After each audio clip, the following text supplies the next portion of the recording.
Today we're going to look at Bolman and Diehl's symbolic frame.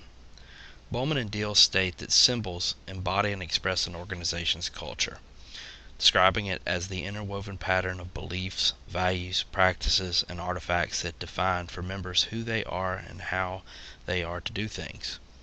Culture is both a product and a process. As a product, it embodies accumulated wisdom from those who came before us. As a process, it is continually renewed and recreated as newcomers learn the old ways and eventually become members of the organization themselves.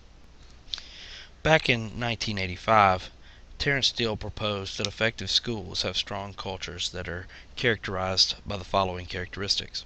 First, shared values and a consensus on how things are done around here. Second, describing the principal as a hero or a heroine who embodies the core values of the organization. Third, distinctive rituals that embody widely held beliefs.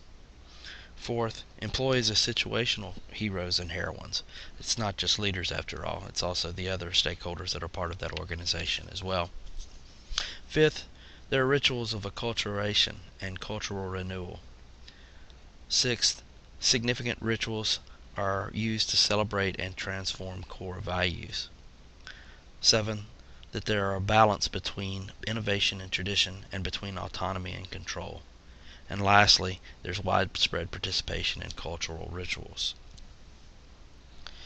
The symbols through which culture is expressed often help to identify the important cultural themes. 3 symbols systems communicate the content of a school's culture. These are the stories, icons, and rituals. First, stories. These are narratives that are based on true events, but they often combine truth and fiction. Myths are stories that communicate an unquestioning belief that cannot be demonstrated by the facts. And legends are stories that are retold and retold and retold and elaborated with fictional details. An example that Hoy and Maskell give is a principal who stood by her teachers despite overwhelming pressures from parents and superiors.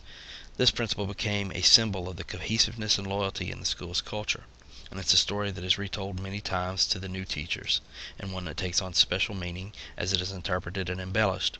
Stories are often about organizational heroes and heroines who epitomize that organization. They can provide insight into the core values of that organization. There's also things such as icons and rituals too. Both are important. Icons are physical artifacts that are used to communicate culture. So when you walk into a school and you see a trophy case, you look into it and what's there? Is it trophies that represent academic success, athletic success, or some sort of mixture of both?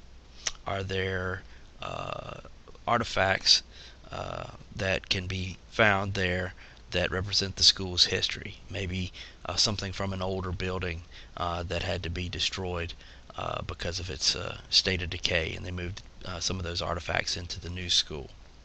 There's also rituals, which are the routine ceremonies and rites that signal what's important to an organization. Some of these rituals can be beneficial to the organization and help to strengthen the organization. Some can be detrimental. An example that comes to mind is hazing that goes on in schools, and maybe teachers and the principals turn a blind eye thinking it's harmless, and then something happens, and then it ends up becoming a liability to the organization through lawsuits.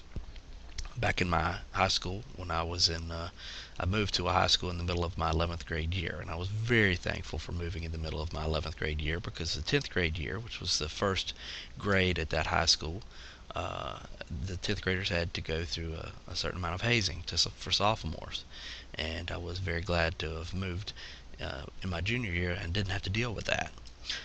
It was pretty harmless stuff, but in some organizations the hazing can get completely out of control.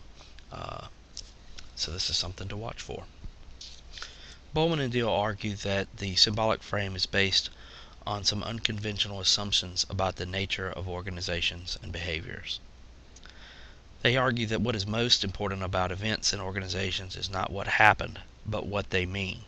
And meaning can often be more important than the facts are. Events and meanings are often unclear because events have different meanings for different people. Individuals use these different schemas to interpret their experiences.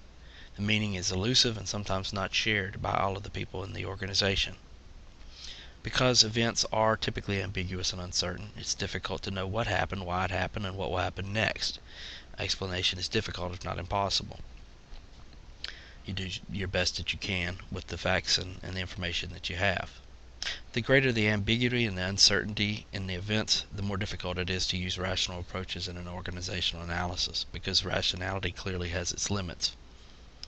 When confronted with ambiguity and uncertainty, people create symbols and stories that help to resolve the confusion and provide some understanding.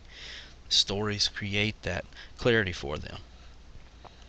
So for many organizational events, importance rests with what they express rather than what is produced. Secular myths, rituals, ceremonies, and sagas give people the meaning that they seek.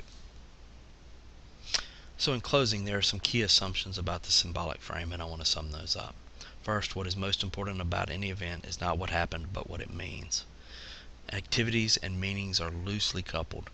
Events can have multiple meanings because people interpret experience differently.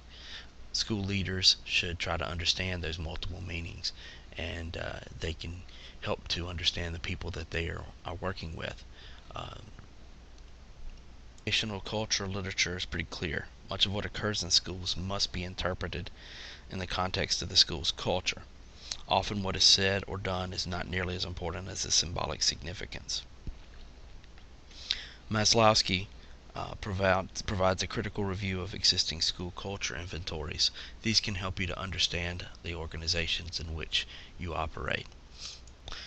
Of course, you don't have to purchase these instruments. You can also use things like Bolman and Dill's frames for understanding organizations. This concludes our third discussion about frames, the symbolic frame. Next, we'll turn our attention to the political frame.